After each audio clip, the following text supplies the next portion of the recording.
Hello people and welcome back to my YouTube channel.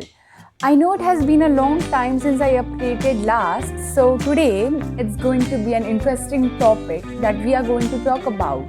Actually, I am going to talk about, and that is basically the skull.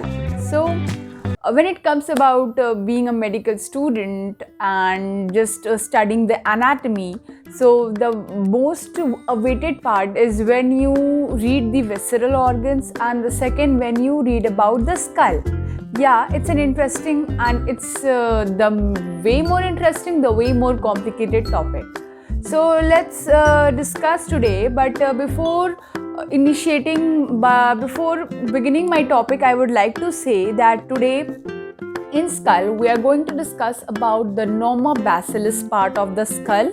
I will let you know what is Norma Basalis. Okay, so let's begin, but before that let me show you the skull that I have. So it's basically not the real one, obviously it's an acrylic material. So we are going to study with this today, and the future us of all the medical students who are going to study the long way. So yeah, let's begin now. So let me remove its upper part first. Khopri khali hai. And now let's begin with the Norma Basalis part. So basically, as you are familiar with all these things, now let's begin with the Norma Basalis part, that is this one. Okay, so in Norma Basalis, it is divided into three parts, and that is the anterior, middle and the posterior part. So when we talk about the anterior part, so anterior part is this one, okay, this part from this to this. Just I can't remove the mandible because it is fixed, so I hope you can see that this part from from here, it is the anterior part, and rest this is the middle part, and this is the posterior part. So anterior part contains the hard palate, and the middle part and the posterior part, it is divided by a transverse line that is making the border of the magnum. It is the magnum which is actually there should be a hole, but there is no hole, but I hope you can imagine. If you see the real skull, you will see, and many more things are missing here, but I will try to make those things and those concepts clear. So now let's begin with the foramen that we are going to basically discuss today.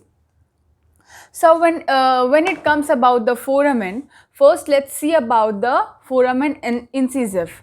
And before beginning with the foramen, I also would like to say that when we are asked with the questions of the foramen, we also have to learn about the innervations, the supplies that are passing through those foramens. Okay.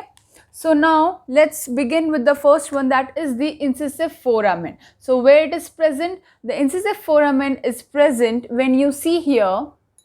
You can see here, right?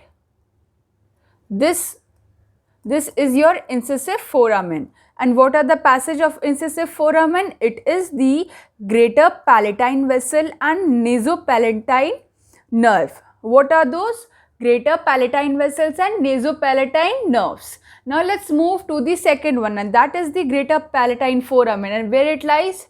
You can see over here, this part, yeah. This is the greater palatine foramen, and in greater palatine foramen, what are the innervations? Greater palatine nerve and vessels.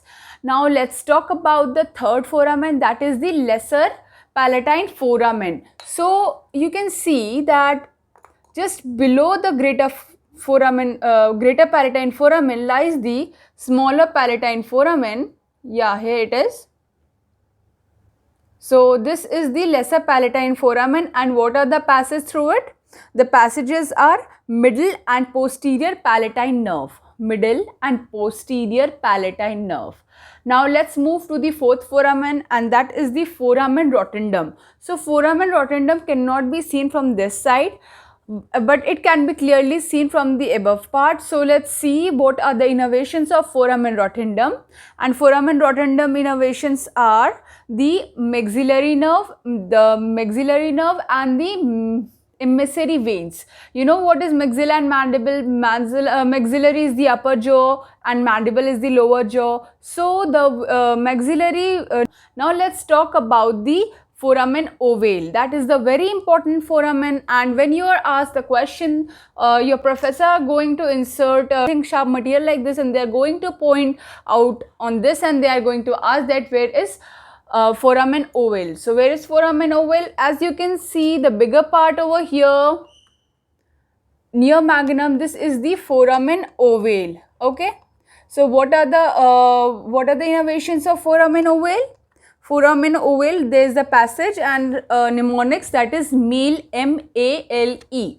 So what M stands for? Let's see the foramen again. M-A-L-E. M stands for mandibular nerve. A stands for accessory middle meningeal artery, and then L stands for lesser retrosal nerve, and E stands for emissary veins. Now let's move to the other foramen, that is foramen spinosum. So where the foramen spinosum lie? Foramen spinosum lie just below the foramen ovale. Okay. So here it is, foramen spinosum. And what are the passage of foramen spinosum? It is the third one is the nerve spinous. Okay. Now let's move to the seventh foramen, that is foramen lacerum. So where does it lie? So as you can see, this is the magnum, right? So below the magnum there is a space here. So this is our foramen lacerum. And what are the passage of foramen lacerum? So let's discuss here. Through foramen lacerum, there passes the branches of ascending pharyngeal artery, ascending pharyngeal branch, meningeal branches of ascending pharyngeal artery, then emissary veins, then internal carotid artery, and greater petrosal nerve. You have to remember all the innervations. Then let's move to the carotid canal, that is the important one. So you can see here the carotid canal is present over here. So this is our carotid canal, as you can see. So the carotid canal, what are the innervations? Internal carotid artery and vein, and then the emissary vein. Internal carotid artery and vein, and then the emissary vein. You should know the locations, and after knowing the locations, you have to remember all the innervations thoroughly. Now let's come to the jugular foramen. That is the important one. So where does the jugular foramen lies? So jugular foramen lies also near the magnum, and let me just make sure that I don't give a wrong concept to anybody. So yeah, here it is. This is your jugular foramen. And what are the innervations through jugular foramen? It has the three parts: the anterior part, the middle part, and the posterior part. Through the anterior part of the jugular foramen, there is the passage of internal petrosal nerve. Through the middle part, there is the passage of 9th, 10th, 11th cranial nerve, and through the posterior part, there is the passage or there is the innervation of sigmoid sinuses. Let's move to the other foramen, that is the stylomastoid foramen. So where is the styloid process? This is the styloid process that is present. You can see this is the styloid process, the sharp one.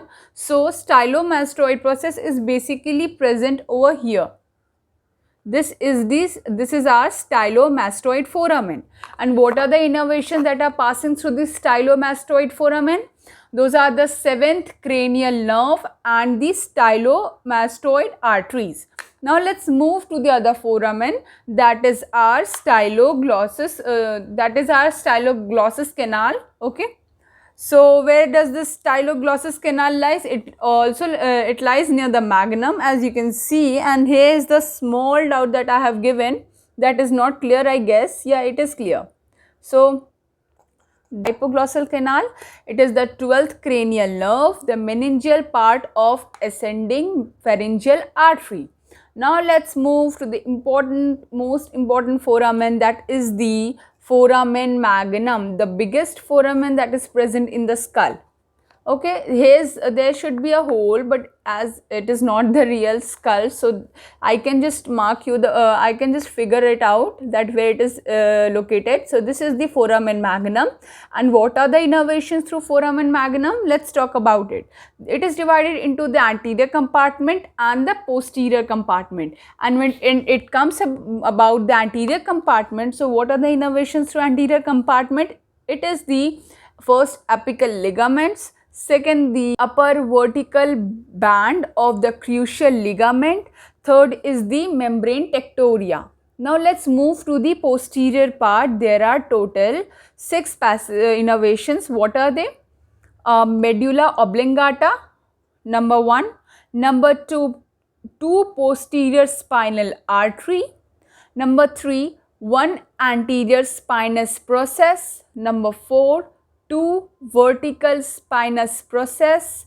Number 5, sympathetic plexus. And number 6, spinal root of 2 accessory nerves.